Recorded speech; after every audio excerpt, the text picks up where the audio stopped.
But their story didn't end there. How could there have been only one? And he's back in business. Is the worst idea in the history of bad ideas. Part 2 is the final chapter in the violent history. This time, it's personal. Someone is coming back to Elm Street. He is not friendly. He is not patient. Kill for me! And he is not a welcome visitor. No! But he has something terribly special for the new kid on the block. It started to happen again. Dad! I'm in trouble. You've had some scary dreams, okay? Help! Daddy can't help you now. There's something inside him. Fight him! You are not afraid of him. He doesn't even exist. Freddy Krueger is back on Elm Street. Get out of here, Lisa! Jesse, fight him! Watch out for him. He'll be in your neighborhood soon. A Nightmare on Elm Street, Part 2. You are all my children now. Freddy's Revenge. If you like nightmares, Elm Street, high schoolers, bad fathers, furnaces, push-ups, school buses, exploding toasters, killer parakeets, pool parties, boiler rooms, Freddy Krueger, then you're going to like the movie we're talking about this week. We're talking Nightmare on Elm Street 2, Freddy's Revenge, and this is our scary sequels horror month. Ooh. That's a ghost you're hearing. Welcome to Revenge of Sequel, the podcast just about sequels. My name's Emmanuel. Hey, I'm Andrew. Hey, it's John. Hey, okay. Jeez, no, I'm sorry. You guys. No, my bad. I misread the key. I should read the script again. Joining us via Zoom is our special guest. It's Lex. Hello, guys. As you can see, I prematurely jump on things. Woo! You're a premature jumper. I'm super happy to be back, guys, as a guest. Lex, it's been a while. Some history. It has been a while. I missed you guys a lot, and I miss your guys' scent.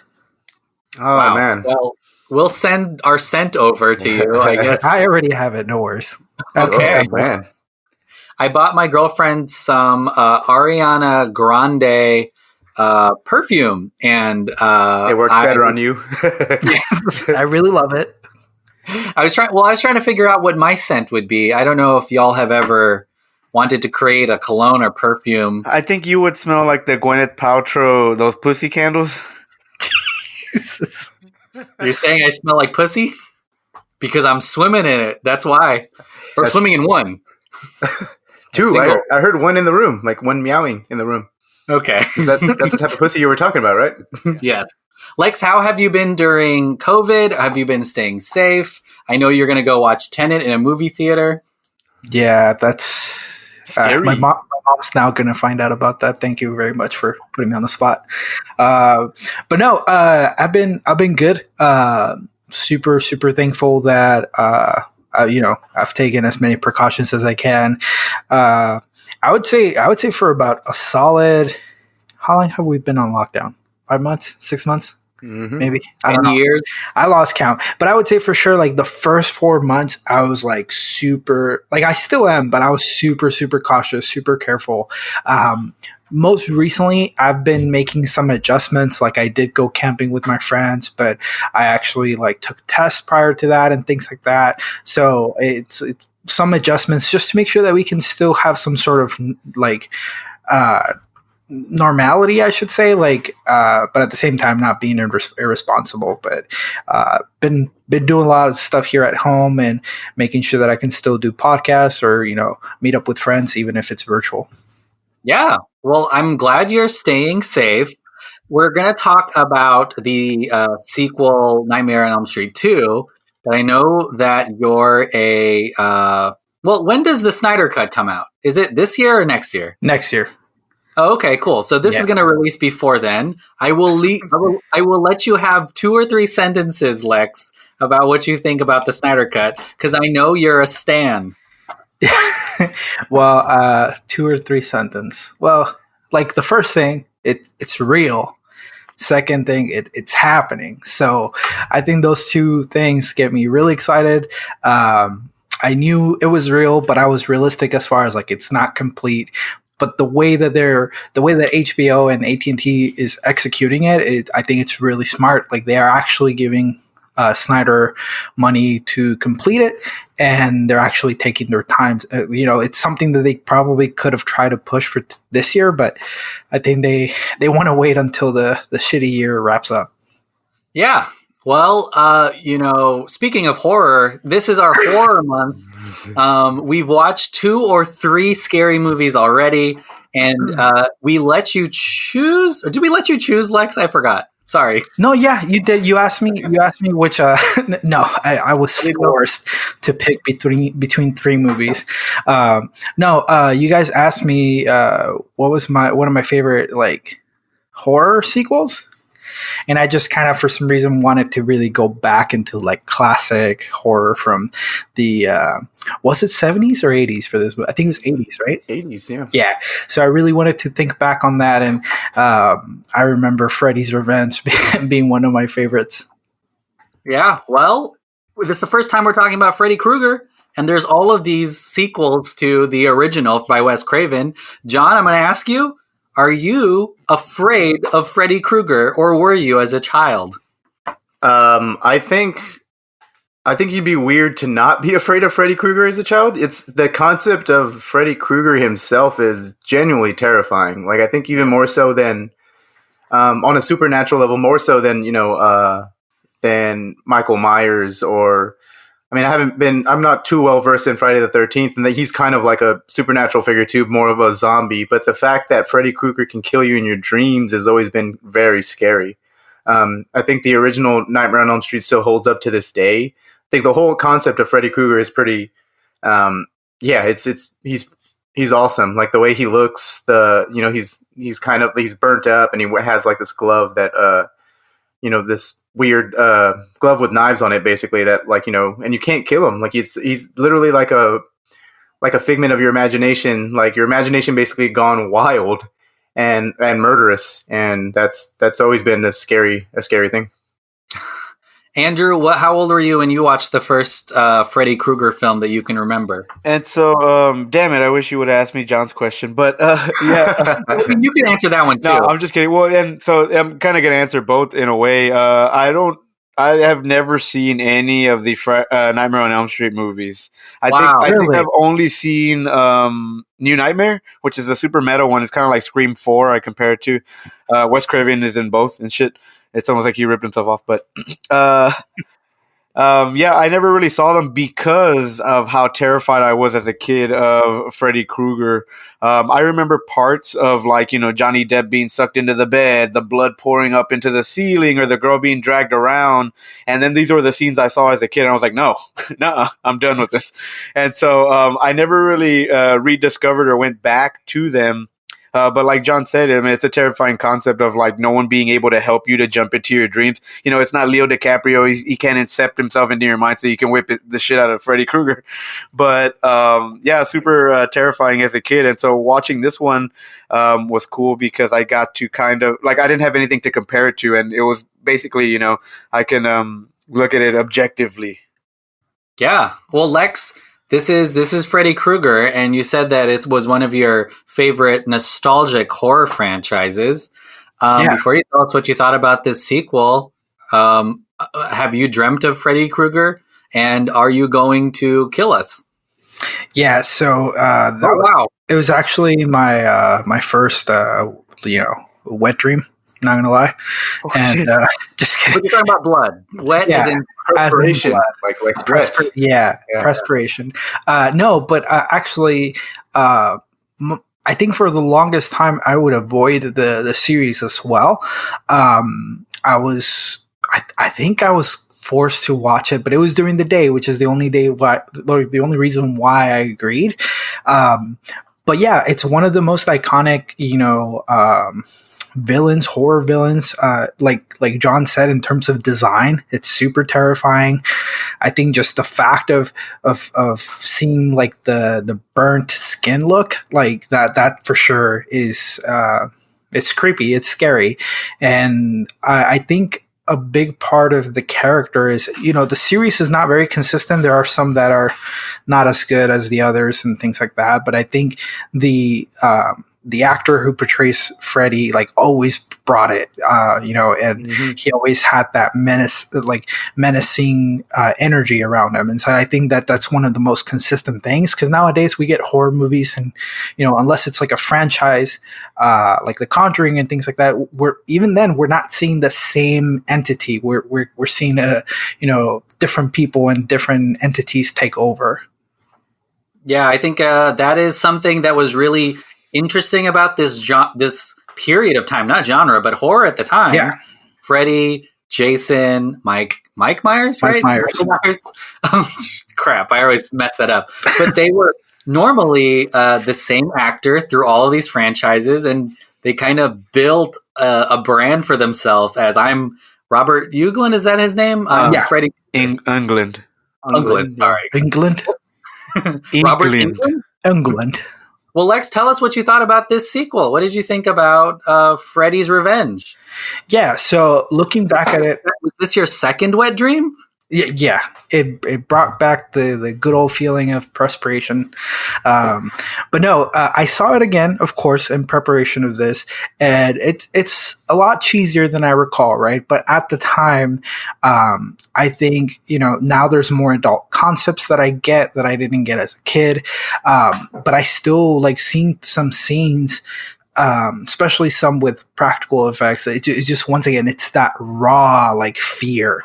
And one thing that I think all the movies consistently hold is that like the same symptoms when it comes to Freddy, and you can see like a lot of the characters throughout the movie are like sweating, and that just rewatching that, it gives me a certain level of anxiety, like seeing people like sweat. Like, I don't know, it seems weird, but you start breathing harder. I don't know, you feel that in the air almost. I don't know, it's kind of weird, but just the way it's shot and the way these characters are portrayed when in fear of Freddy, and the fact that you can't sleep, all those things just as an adult now just kind of like, fuck, like it still gets you. So I really enjoyed watching the second movie. Definitely the 80s vibes for sure. And there are some things that are funny, and there's some things that I was like, why was that there? But overall, it was a really nice watch. John, what did you think of Freddy's Revenge? Was this the first time you've seen it? Yeah, I had never seen. I have only seen 2 Nightmare on Elm Street movies. I think I've only seen the first one, the Wes Craven original, and New Nightmare all the way through. This is the first time I'm watching some of the other, like, the in between ones. The one that kind of like, after a while they start leading in, like 3, 4, 5. I had never. Excuse me. Sorry. Bless you. Wow. Let's start over. It was weird to because again, I was kind of comparing this to the first one, because you kind of remember the first one as being a very, very creepy and very scary concept movie, and this one is a very different. Watching it up front, because Freddy Krueger is not so much a dream entity in this one. He's kind of spilling out into the real world, and the way he does it through Mark Patton's character is very interesting. I was kind of chuckling at like what Lex was saying and how everyone's kind of sweating at one point, and I just found that part almost like comedically relatable, because we all live in Texas. Oh yeah. So like everybody actually being, whenever like they're complaining on how hot it is in the house and stuff, I'm like, oh shit, that's the most relatable part of the fucking movie. Because the AC is like broken or something. But overall, the movie was actually pretty pretty intense for what it was. I think there's some. What's interesting is the research I did into the legacy around the movie that was kind of an eye opener for me, and made me appreciate the movie a little bit more. I think we'll get into that in a bit, but hearing what happened to Mark Patton afterwards, and hearing what this movie means to a certain community is pretty fascinating. And I think it's a pretty great movie for it, I guess. Andrew, this was your first one, right? Yeah, and so I'm kind of glad again that I did get to watch it separate from everything else, so I have nothing to compare it to. John obviously can compare it to the first one and stuff like that, which, I mean, you're going up against Wes Craven. You're not going to win most of the time. But I thought it was like Lex said, there's that appreciation of the 80s horror, practical effects type of stuff. There's some gnarly sequences, specifically where Freddy's birthing himself from Mark's character.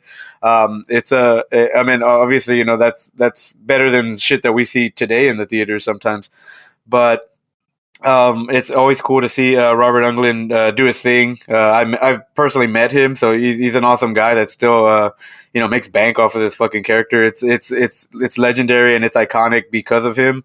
They tried to reboot it, didn't work, and stuff like that. So it definitely was him that brought the vibe for sure. But also, like John said, I think it's really cool seeing it as an adult now, because you can pick up all the subtext and things like that, and we'll get into it again a little bit later. But what it means to like the gay community is really, really cool, really, really awesome. It's one of the earliest times they got to represent that specific community, and so that's we ended up watching the documentary yesterday, Scream Queen. Yeah. And so and I didn't know how recent it was. I thought for sure they made it shortly after this movie, but apparently it released this year in 2020. And so and just to see on how the fandom, it's kind of like our Troll 2 episode, where it was like kind of critically panned almost at the time. I mean, it made bank because it's a sequel to the first one.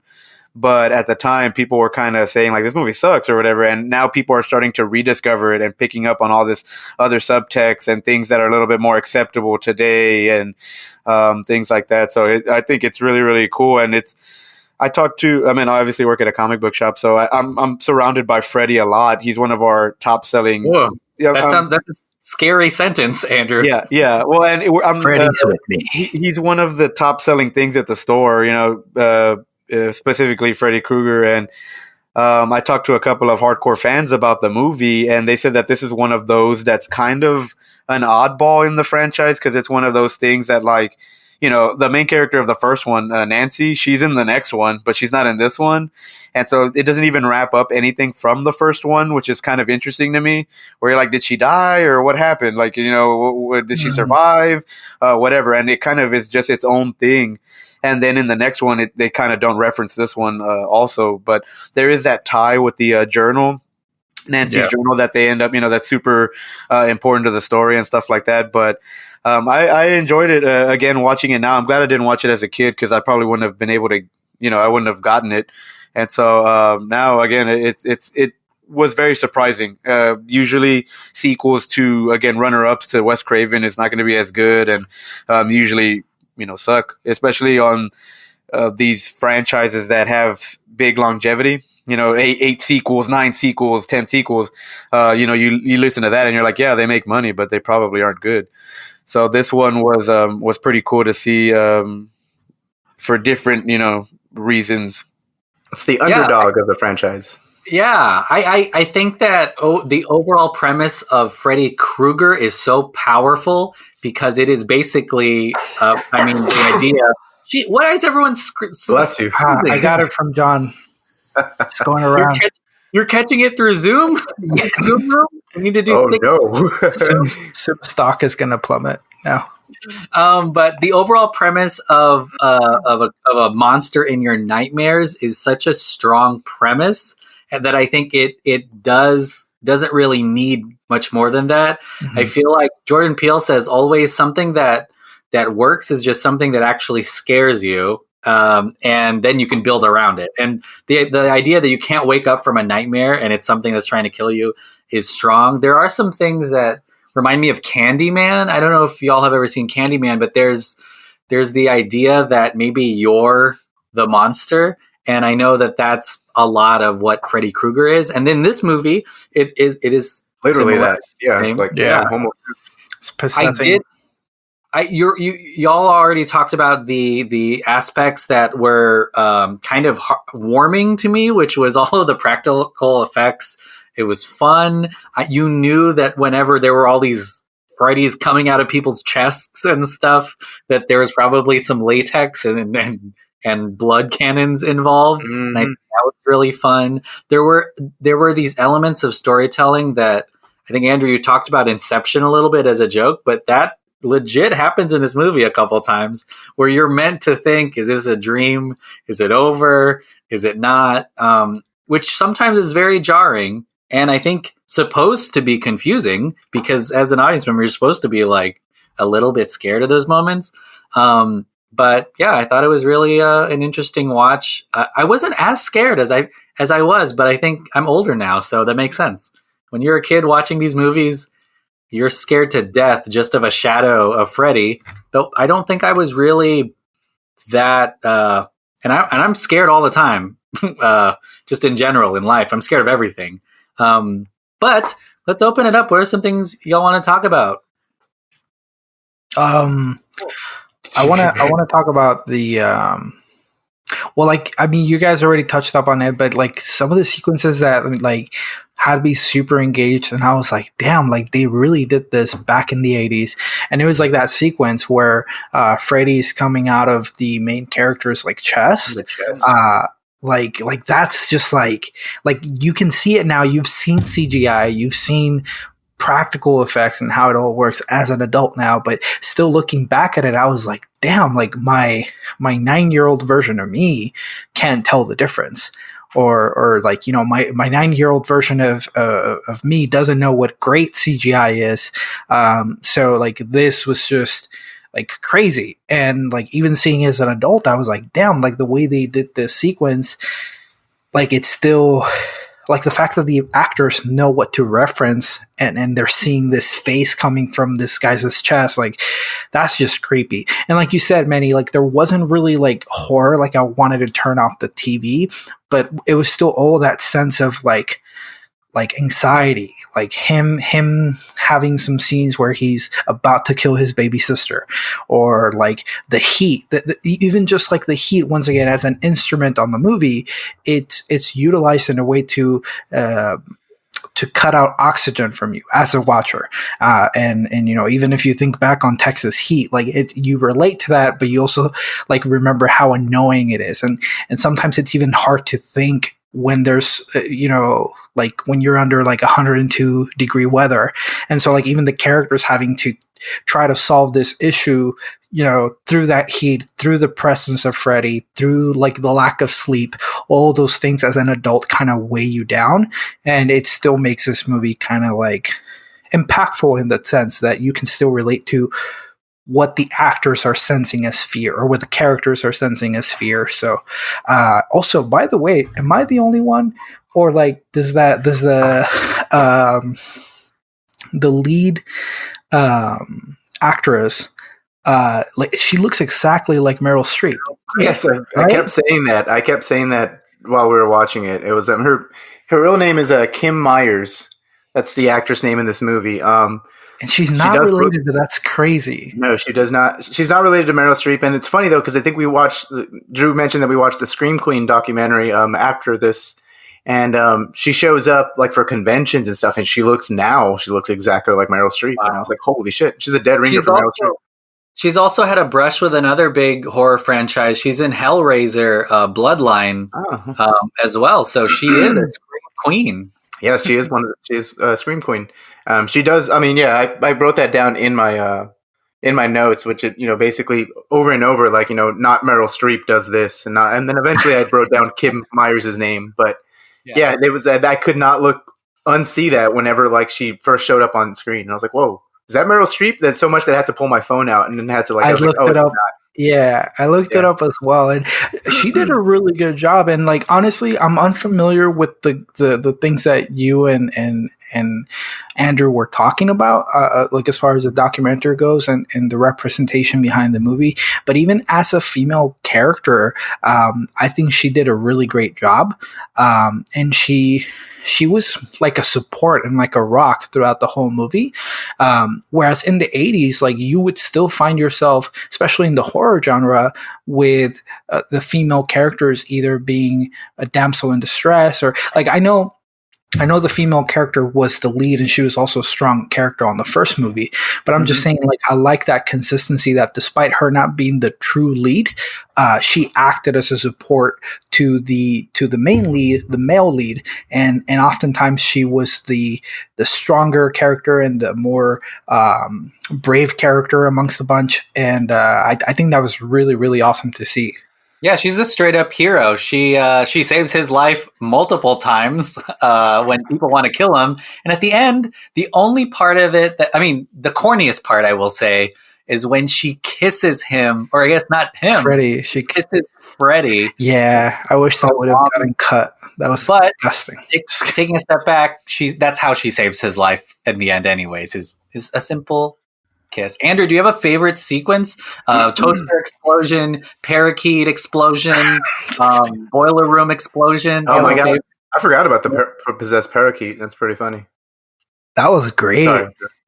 I know John just took the reins, but yeah, no, he's right. The parakeet thing was a runner-up. It was pretty funny that they were getting attacked by such a small bird. I would have thrown hands with it, and it would have been over in a second.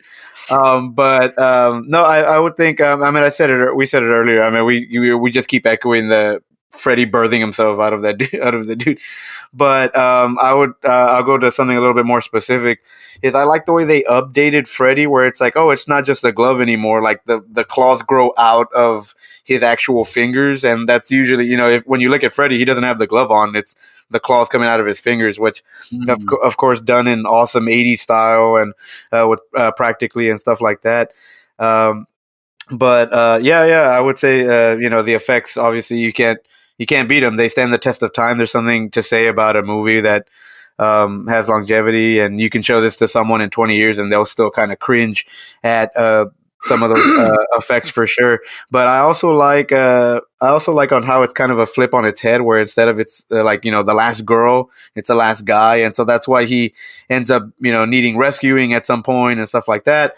But it's funny. Me and John keep mentioning Scream Queen, and the Scream Queen definitely isn't the supporting actress, not Meryl Streep. It is definitely the main character, and that's what it's about. It's basically about his life, on how he technically is a Scream Queen, because he wasn't out as gay at the time.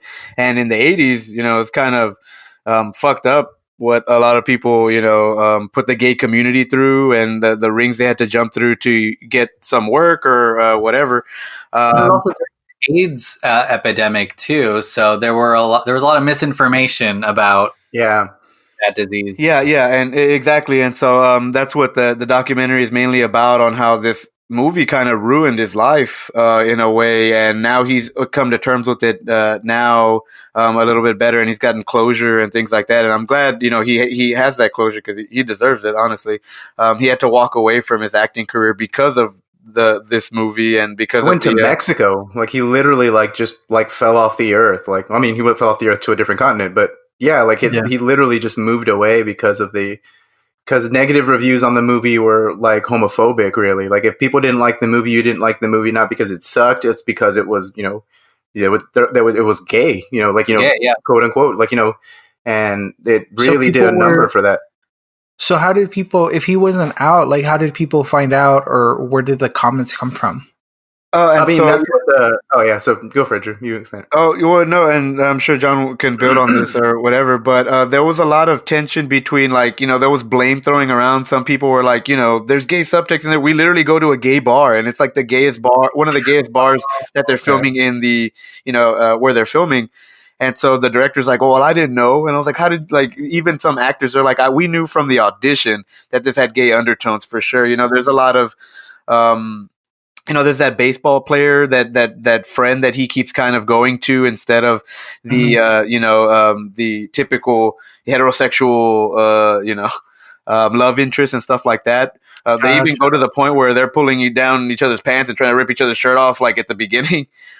There's the ass whipping scene, the ass spanking scene. They almost ass spanked him to death in the shower. The coach is gay. He's a closeted gay guy. Yeah, and a lot of the tension ended up falling on the screenwriter and the main actor, Mark, because he was saying he wrote a gay movie, and the writers blaming him no, you made the movie gay because you were gay. And I think that label was not something that you wanted. So Yeah, I mean, exactly. it sounds crazy. They're like throwing around blame for something that shouldn't be blamed. Yeah, and so that's where a lot of the tension ended up coming from. And I don't know if you knew any of these the subtext, Lex, but that's the way the director played it, and that's the way a lot of people play it. Where like we didn't know, and there's a lot of obvious hints at things that like you can't miss for sure, gay or not. But that's and so again at the time in the 80s, it was dangerous almost to be gay. You couldn't be gay, you couldn't be yourself, or else you're not going to get work. You can't. That's what ended up happening after this. Was his agents called Mark and they said like you can't play straight because now everyone sees you as gay, and so now we're gonna have to turn you into a character actor. And meanwhile, his lover is going through the horrible process of having AIDS. And so this is literally taking its toll on this, human being. We forget, we like watching these actors on screen and stuff like that, but there's a real people behind this. And so I mentioned it earlier that he does eventually get closure. He confronts the screenwriter and tells him, you put the blame on me and you kind of ruined my career and yada yada. But they squash it, and so it's really really cool to just have everyone at ease, especially coming to terms with a piece of art you made that aged handsomely. Yeah, damn, that's crazy. I didn't know that. I do recall now, like a lot of it making sense, like you said, and I do remember like the gay bar scene. It like seeing it now in the times that we're in, like I didn't find it like odd, but there was a brief second where I was like, this is an 80s movies, and I was like, I wonder how people took to this. It did take me back, but it was a brief second. But while watching the movie, to me, I was like, well, it didn't like made me escape because I was like, whoa. It was mainly just that I was like, oh, like this is pretty like, I don't think there was a lot of this representation or even depiction. I know it was kind of like a dream sequence type of thing, or he was like sleepwalking or whatever. But even just the way that it was shot and like the explicitness behind it, like it just made me think for a second. I was like, oh, this is an 80s movie. I wonder how they went about that. So I appreciate you guys adding some context in that. Yeah, because I think the filmmakers, because when you watch the Scream Queen documentary, you kind of get the sense that the filmmakers did that to scare. Like, I think Andrew brought it up too while we were watching the movie. They probably did it to scare straight audiences, like, kind of like, that's kind of like in a homophobic type of way. And I think the screenwriter, I think, even goes on record, on an interview somewhere in the past saying that it was meant as homophobic, but it comes off as homoerotic. And if it was meant as homophobic, that's kind of problematic because you're putting a negative spin on that, on that lifestyle.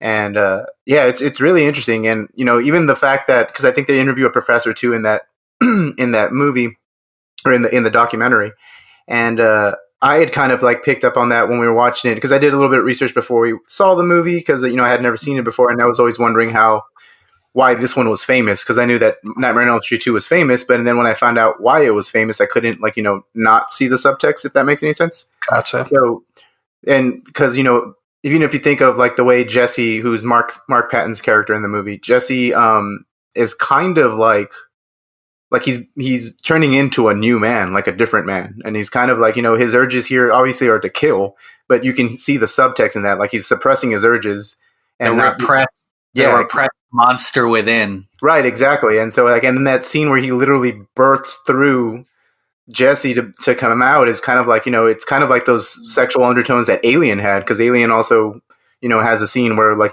it's the freaking alien will burst out of someone's chest, and it's like, And now that you're talking about it, John, the thing that saves him is a kiss from a heterosexual girl, from a woman. Yeah, exactly. And it's kind of it's like it's there, and it's it's kind of, again, it's because it's the 80s. I bet people saw it as edgy or it's like a ballsy move, I guess. And I think before we were talking, or before we started recording, I think we noticed that most of the death count, like the body count in the movie, are guys. Like, I don't think I've seen I think a girl gets killed in a dream, and I can't remember if the party scene, if any girls are murdered on screen or but I know that Freddy basically is killing all dudes in the movie. Like, Yeah. It's a really interesting way to put it in that context, because once it's on, you can't not see it and think that, this monster is killing all of these men in this community. He needs to get back to normal, and then things will be okay. And it's all just like a nightmare, but could also just be a fantasy going on in his head. And I just want to say, this is 1985. This is Ronald Reagan and Family First, and things that are really damaging to a lot of people. But yeah, kind of crazy. Andrew, is there anything you wanted to add? No. I think it's cool that, Emmanuel, that you picked that up, that you said that, the thing that saves Mark Patton's character is, it's saving him from the male to male relationship that he has with Freddy, with the kiss and stuff like that. But I also kept comparing it to Pennywise, where it's like, oh, you give him strength if you're scared of him. And so I actually don't know which one came first. I don't know when it was written. But I could not see it. I think that there's definitely I think that the body horror of it all, of having something inside, that possession part, reminded me of like Rosemary's Baby. I think I already talked about Candyman very specifically. But I think those are all very popular themes in horror movies. And when I said I wasn't too scared, it may be because now it isn't much about building tension, and it's more about that jump scare that we're going to rack focus to a shadow behind you. And this movie's not that way. It's very much a movie that is about kind of throwing you off course when it comes to just normal viewing, even up to the end. And I know we're kind of jumping ahead, but the ending of this movie is a nightmare. Like, it is a psych. You're still in a nightmare. And I guess that's the power of the dreamscape horror movie, like Freddy Krueger has. That's the one thing I didn't particularly like the ending, because it's like, if you go through character progression, or you go through this journey and then it just wraps up like that, you're like, what was it all for? Like, I guess there were other ways to kind of make sure that you could get a hint that Freddy's not done, or things like that. But it's just, I don't know. Damn, it's bold. You didn't like Inception when the top stayed spinning? Well, that's open-ended. Open ending. This was just straight up like, yeah, I won, bitches. No, Lex, it could be that in real life the bus driver just went crazy again. It's a real bus driver. I do. The ending is kind of a little off. It's very at that point you're kind of repeating the tropes. Like, this is an actual, it's like an obligated trope, that you put in because it's a horror movie, like the final scare. And the final scare usually means that, the bad guy wins, or he jumps out at the screen, in Screamer fashion or something. And it's one of those things that's obligated to, to make sorry, that cat tail right there is just awesome. Yeah. On Lex's screen. She was just laying down right here. It was great. But that final, it's basically, in a nutshell, to tell you that he's still alive and there will be more Freddy coming. The sequel thing. Yeah, I think Wes Craven also parodies that in his own Scream movies that come about way later in time. I think that there's definitely, and also, isn't Speed 2 a bus, or is that Speed 1? Speed 1, the Sandra Bullock movie, is that a hijacked bus? Yeah, the second one is a boat. Okay, yeah, but I had that vibe coming out of this one. I was like, oh my gosh, the bus is hijacked. Well, let's talk a little bit. We talked about the effects. We talked about kind of the context of this movie. Let's talk about the family. I don't know if you had any feelings towards the dad, but I absolutely hated him. Oh, yeah. He was just so stubborn and dumb. I'm sorry. No, I'm not sorry. He was ridiculous. I like how he couldn't put up with 98-degree weather. It's 110 in my car, bitch. Did you catch his question after they caught our main character walking around naked on the highway? He was like, look, 2 questions and you can go to bed. What drug are you on? And how do I get some of it? I know. I think he was just so rude. He just shut down his wife all the time, his son. Yeah. I don't understand and then kind of no resolution there. He just is a dick. Yeah, a dick played perfectly by Clu Gallagher, really prolific actor. Perfect Dick by Clu Gallagher. He's the actor himself has been, he's prolific as hell. He last appeared in Once Upon a Time in Hollywood recently. He's in. Really? Yeah, he was the bookstore owner that Sharon Tate goes and buys a book from. Oh, okay. He's also in a lot of. He's a staple of B movie cinema or cinema in general. Now, I guess I can't say just B movie. He's in, he's Return of the Living Dead. He's in that movie, and he's in loads of other shit too. I think that's back to the family being kind of shitty. At least for the parents, I guess the dad in this case. That might be another trope. I think in Nightmare on Elm Street, adults, or at least the people who aren't teenagers, are kind of portrayed as villains, and I think the coach kind of confirms that in this movie too. Anyone who's under the age of 18, I guess, is kind of you empathize with them, and you kind of they're the main characters, and everybody who's over the age of 22, they all just suck. And I mean it's definitely also playing towards who they want to market it to, probably. Yeah. Because I don't think anyone who is the dad from this movie would watch this movie. But all of the young, hip pool party going, old car driving, what else? Push-up doing of that generation would definitely go watch this movie. Rat tail taking. Yeah, I did love the devotion of let's see, Jesse and Lisa, their love, because I think there is this love story that happens in the movie, and it starts with him giving her a ride to school, to being a little more open, and then goes to love level, I will lay down my life to save you, and I will kiss Freddy to save you. I will kiss Freddy to save you. That's an honorable commitment, I guess, from those two. I think at one point I want to say I was kind of confused because at one point there was Freddy does say I love you, Lisa, in his own Freddy voice, and then just kind of walks away casually, and I was it took me a while to kind of think. I was oh, okay, Jesse took control of Freddy in that moment, but the way that it was delivered, and I was what the fuck just happened? He just had a mutual respect for her or something. And then everyone loves Lisa. And then boom, welcome to your nightmare, bitch. I know. Well, let's talk about the lore of Freddy and how it's advanced in this movie. We kind of see, I mean, there's obviously newspaper clippings. We see a lot of it in the first Freddy movie. Andrew, I don't think you've seen it, so this is your exposure. Were you a little... Once we get into the boiler room aspect of it, it becomes a little more surreal. The fire, the dogs with baby face masks, Yeah. What did y'all think about looking into, I guess, the sick and twisted mind of Freddy Krueger? At least as much as it happens in this movie. He even says at the pool party, he's like, "You're my children now," or something weird like that. You're my children now, bitch. Bitch. Yeah, he's Scary Terry. I think that's where a lot of Drew gets the context of of Freddy Krueger, is because we're all Rick and Morty fans, and I think that's the most recent thing that's parodied him. Yeah. So he kept saying that because the funny thing is I don't remember Freddy Krueger having such a deep voice. It's been a while since I've seen Nightmare 1 and New Nightmare.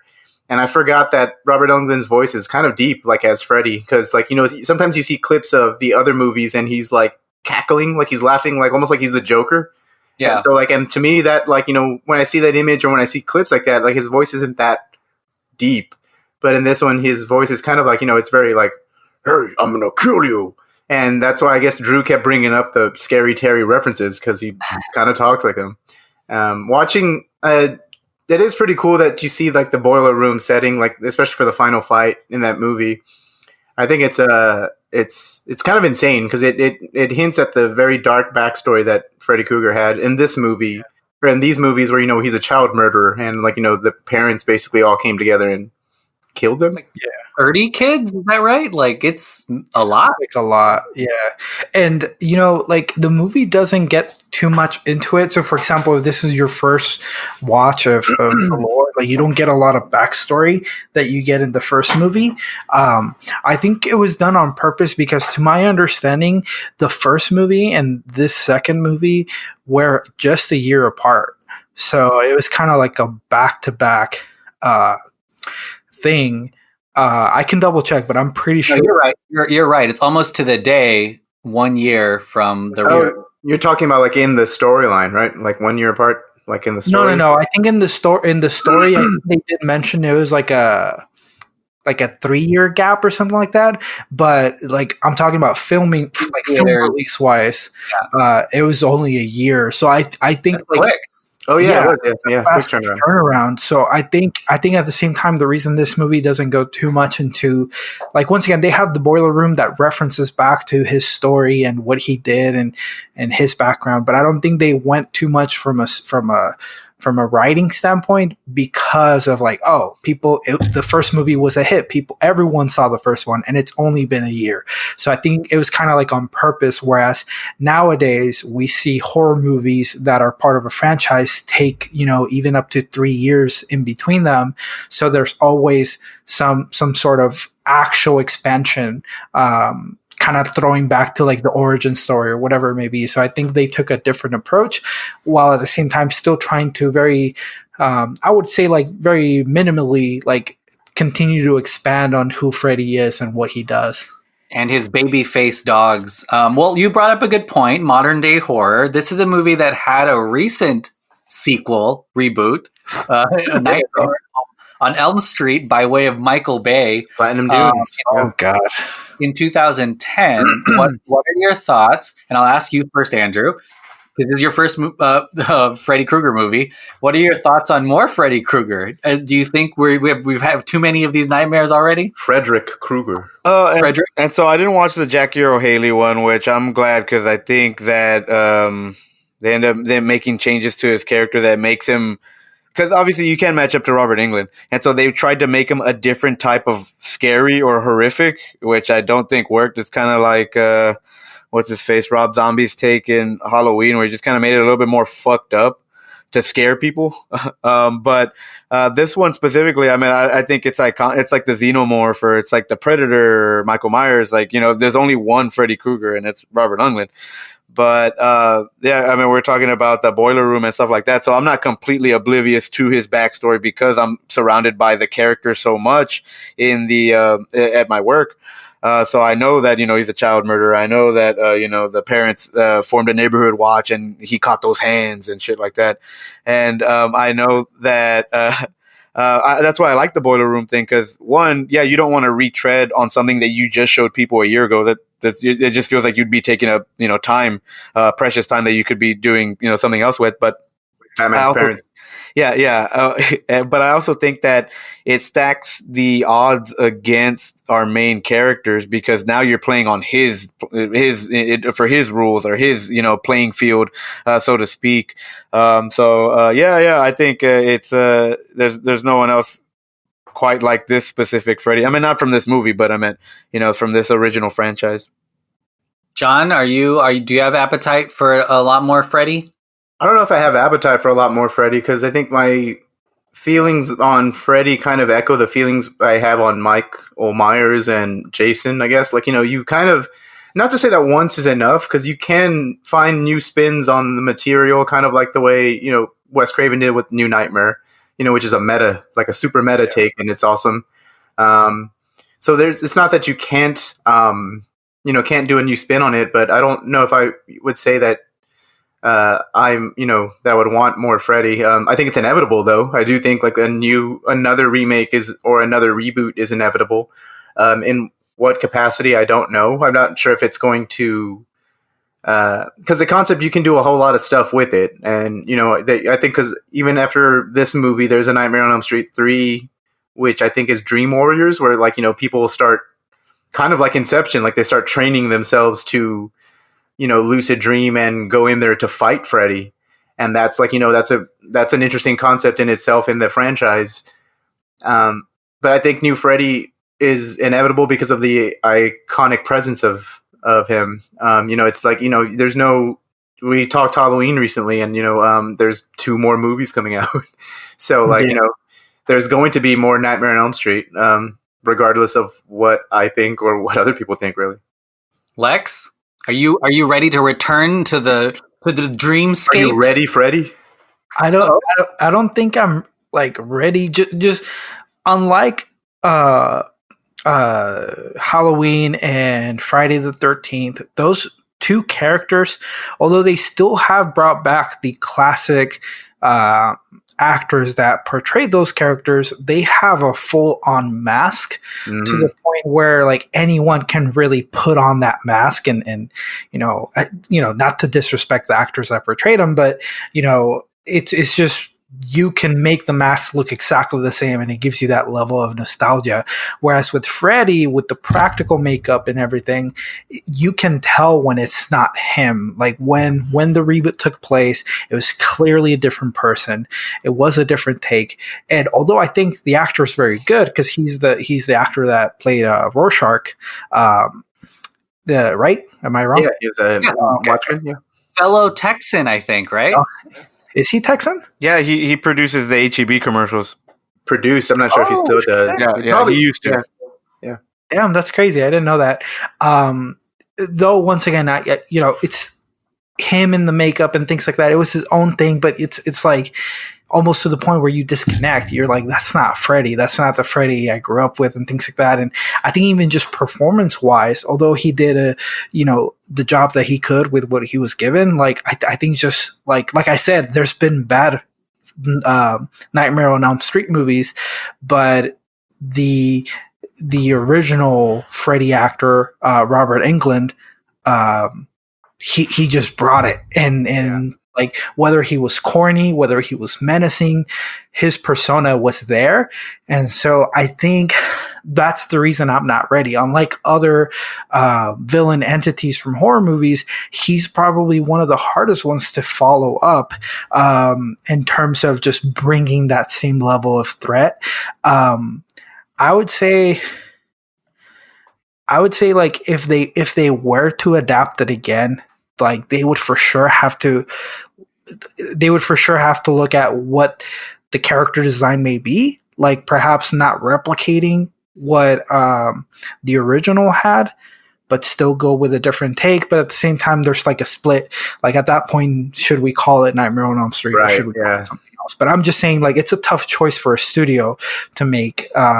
Once again, I think that's a unique characteristic to this series is that it's probably really hard to follow it up. Andrew, I know you had your hand up, but yeah, what's up?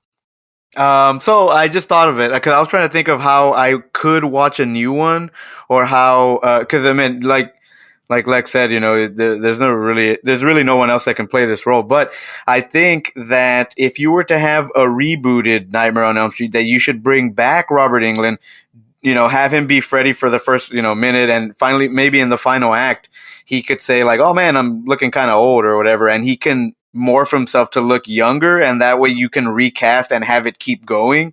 Like the Doctor. Yeah, exactly. Well, because then like in today's world, you can look at shit like Rick and Morty and Inception and play some really trippy stuff with the Nightmare on Elm Street, specifically with that property and things like that. But I was trying real hard to think of that while you guys were talking. I was like, man, how could we modernize it and like Blumhouse this shit up? Well, no, it makes sense because it's dream logic, right? Like it's nightmare logic. Like you can literally do anything. Yeah. Well, here's the news. There is an answer to this. Last year, it was announced that the rights have reverted back to Wes Craven. They are working on a feature film. And actually, Lex, you might like this because you're a Snyder Cut bro. But they're also working on a pitch to HBO Max to turn Nightmare on Elm Street into a series. So after watching the Snyder Cut, put on the new Freddy. Is it going to be a 4-hour cut of Nightmare on Elm Street? No, Wes Craven is just recutting the first one with a little bit more CGI. Right, and Hallelujah by Leonard Cohen plays over it too. Well, let's go around the horror. Let's talk about our final thoughts on this. John, we'll start with you. And Nightmare on Elm Street 2, yeah, when I first saw this, a couple of days ago to prepare, I have to say I wasn't kind of digging the movie. Like, I think halfway through it, it was kind of like, maybe it's just because again, we're all adults while we're watching it right now. And I had never seen it before. So the scare factor wasn't there. And the creepiness that I got from the original Wes Craven movie wasn't present up until a certain point. Because then it did get kind of insane, like the birth scene that we keep talking about, especially when he opens his mouth and the eye is like down his throat. Like I was like, whoa, that's an awesome scene. And then having Wes Craven himself apparently hated Freddy attacking people at a pool party, but I thought that was awesome. Like, having him go out and scaring the shit out of everybody at that pool, and just slashing people left and right. Like that's a crazy, like that's I guess like that's progression from what he could be in dreams to like a full on monster in the real world. I really dug that. And and then watching the Scream Queen, it's Scream, Queen documentary on Mark Patton. It was it was I was able to appreciate the movie more because especially the fandom around it, what it means to the gay community, and and how people see it as like one of the first movies they've seen where they can relate to a character because of the protagonist and stuff. And then seeing Mark Patton's journey, like how kind of heartbreaking it was when it started, and because he really wanted to be a movie star, and then having those dreams kind of crushed after the reception to the movie, and after the way the screenwriter and director kind of were washing their hands of said subtext. Having him like do that journey and then having closure is pretty touching. So I would say like Nightmare on Elm Street 2 is a pretty fine film if you haven't seen it. And obviously if you're a fan of Freddy Krueger, you would have to kind of watch this underdog of the franchise to really appreciate the series as a whole. Andrew, was it all that you dreamed it would be? I try not to go to sleep during movies like this. But I like John said, I think it's really, really cool to please both those three types of fans: Nightmare on Elm Street fans, horror fans, and also the LGBTQ community. On especially because of how important it was to see some sort of equal representation, or the first hints of equal representation at the time in the 80s when it was in horror. Yeah, exactly. Just in general too. Awesome. It's really, really cool, and I'm glad Mark Patton got closure, and I'm glad that he's doing well. Man, I feel like life had the odds stacked against him from this movie on, and so it's really, really cool to see a happy ending to his journey on the people rediscovering this movie, and people he goes to these conventions and stuff like that, and gets to connect with his fans who to him mean he means the world to them because he's able to because they saw themselves in his character and in this specific movie and stuff like that. So and I mean obviously they have that it's Freddy Krueger, it's 80s horror, what more can you ask for? My favorite shot in the film is when Freddy busts out from the floor, and we're like, damn, those effects were fucking awesome. And then he goes Kingsman-esque on these teenagers and starts killing everybody and stuff like that. But I mean, if you haven't seen this movie, I would highly recommend it, just so that you can check it off of your horror movie list and stuff like that.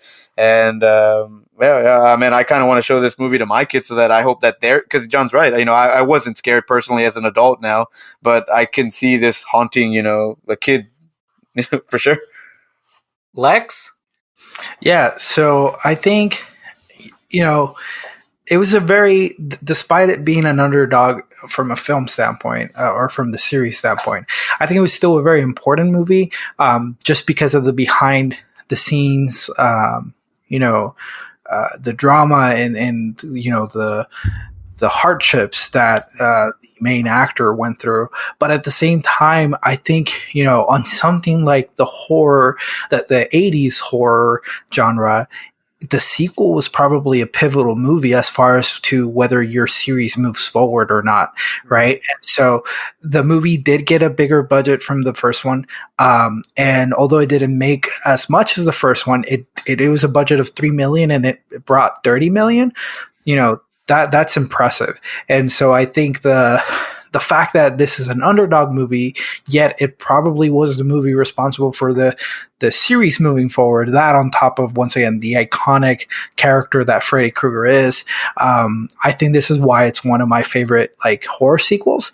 And despite the corniness, despite the cheesiness, it still works to an extent, right? And it, as an adult, I think it was really nice watching it. And, despite not feeling fear, you gained a lot of respect by, the visual effects and like the decisions that they made. And like the kind of, once again, I think even from the opening sequence, I don't recall if the first one was like this, but the fact that Freddy Krueger's first appearance in the movie, even as the bus driver, it was during the day, is broad daylight. I think, from what I recall, like a lot of 80s horror movies were still taking place, at least the horror sequences were still taking place at night.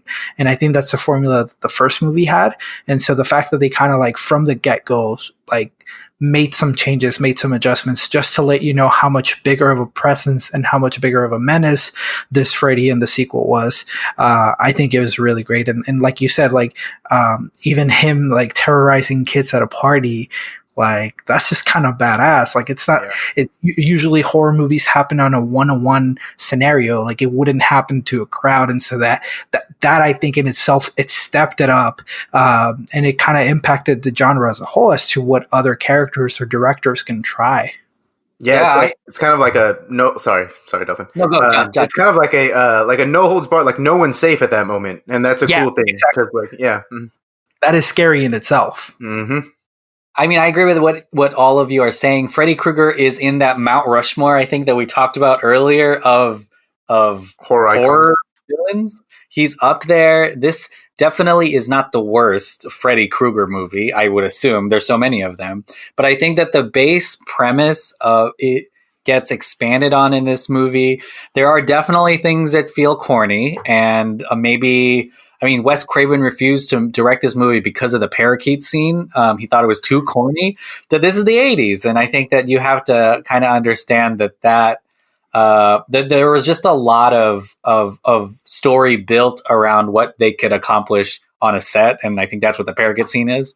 But I think that there's a lot in this movie that lends itself to the subtext we've talked about, even outside of like the gay storyline. But I feel like it's nice when a horror movie has more than just the horror aspect, and I think that's what's really rewatchable about this movie.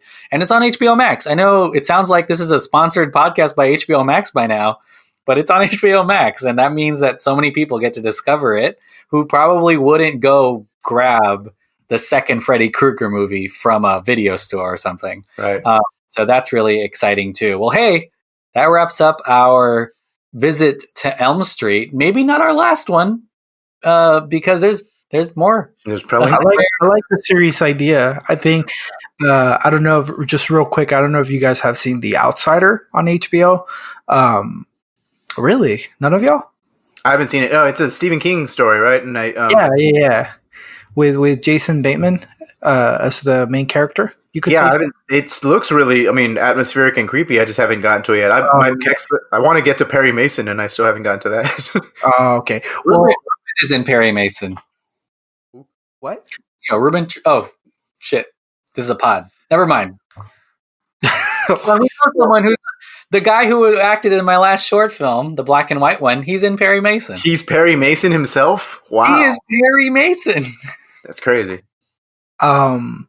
No, but yeah, so just y'all should definitely watch The Outsider, but I was just going to say, like, once you watch that, you'll understand what I'm about to say, but like, should they take something like that, like an approach like that show, you could maybe, it's different. It's not a spoiler. It's different, but like that level of a show and that I don't know how to describe it, but it's a very well written show. Like that into a series of Nightmare on Elm Street intrigues me. It's just, once again, you have to get the right actor for it. Wow, that's pretty cool. Well, horror series work. Haunting on Hill House was really good too. Yeah, right? Lovecraft Country is pretty good too, as well. I don't know if Oh, that's I a horror. haven't seen that. I really want to watch that. Expensive. It's oh my gosh, it's time for plugs, but you were talking about Perry Mason and The Outsider And the Snyder all of Cut, this- all HBO of this Max. on HBO Max. Dang. Yeah. But Lex, what do you have to plug? Oh, so I am. We haven't recorded any new episodes, but I am part of the Not in Theaters family. During this pandemic, Manny brought up a good point. We're not in theaters, so I think the name predicted. No, just kidding. I just think that we have a good catalog of episodes as far as to what if you could make a movie that's not currently in theaters. So take a listen. I do want to plug in my Twitch account if that's okay. It is the Lex level altogether, and I don't know how frequently I'm going to do it and things like that. There's a lot of ambiguity, but I am doing it and I'm having a lot of fun. So check that out on Twitch. John, what do you have to plug? I don't have anything to plug. Actually, I wish I had a Twitch. I kind of suck at video games, so like I don't want anybody to see me. Dude, I put it on my bio. I said I'm trash, but I'm just funny while I'm trash. Oh shit! So that maybe I do have a career after all in Twitch. Yeah, dude, do it. Inspiring me. I mean, I am going through some Zelda and Resident Evil games, so there's some material there to mine. As for the plugs that I'm doing now, listen to your Delphin Pod podcast. Obviously, go to the Patreon, and sign up for some cool shit there. There is you can see Delphin's nipples at the Patreon, and you can get some exclusive shows there, which is pretty neat. It's some stuff that there's some stuff that you won't hear in public as well. So like it's just basically exclusive for that.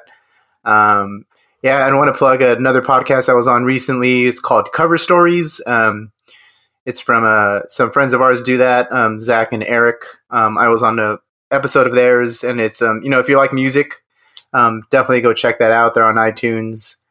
It was pretty fun doing that. I kind of can't wait to go back because it was a very short podcast, or at least I felt like it was short. But we talk my specific episode. We talk the third wave ska scene here in San Antonio, and in general, which is if anyone knows what ska is or likes it, that would be awesome.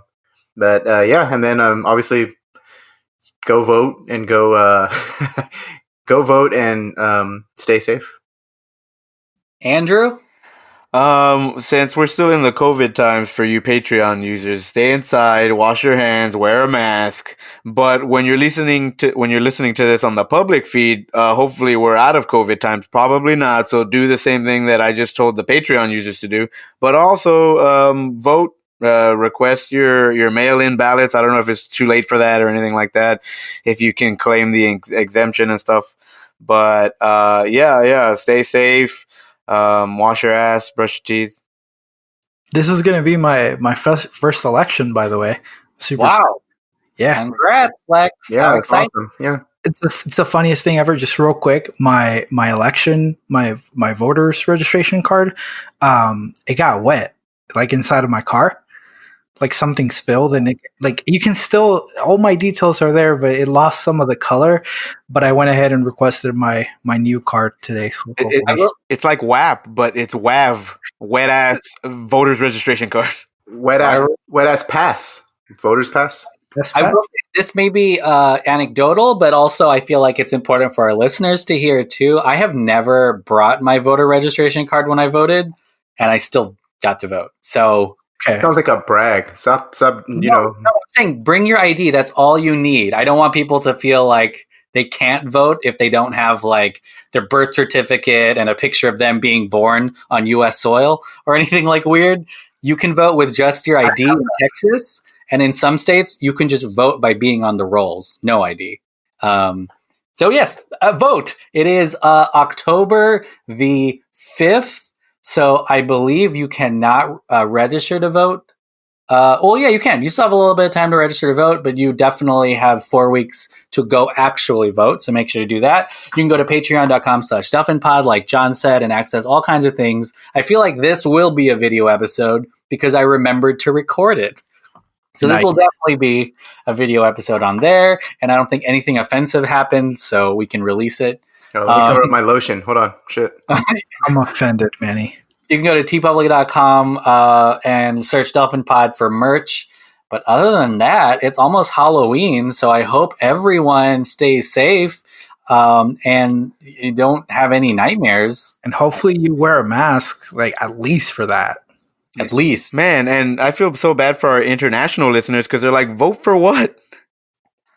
Vote for American Idol in your respective countries. Our international listeners, if you have American friends, please urge them to vote. Shit, please. Well, hey, thanks so much, Lex, for being on the pod. It was great to see you. No, thank you, guys. Mm-hmm.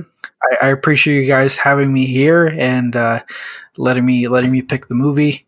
I thought at first I made the wrong pick because I couldn't remember which ones was the second one. Like I was like, is that like the worst one? But I saw it and I was like, oh no, I remember this one. So, but I appreciate you guys having me. As always, I really love being part of this podcast as a guest. And you guys are doing a lot of great things, and I'm super stoked for the listeners to catch this one. They will catch it, but in 2 months probably. It'll thanks everyone. Later.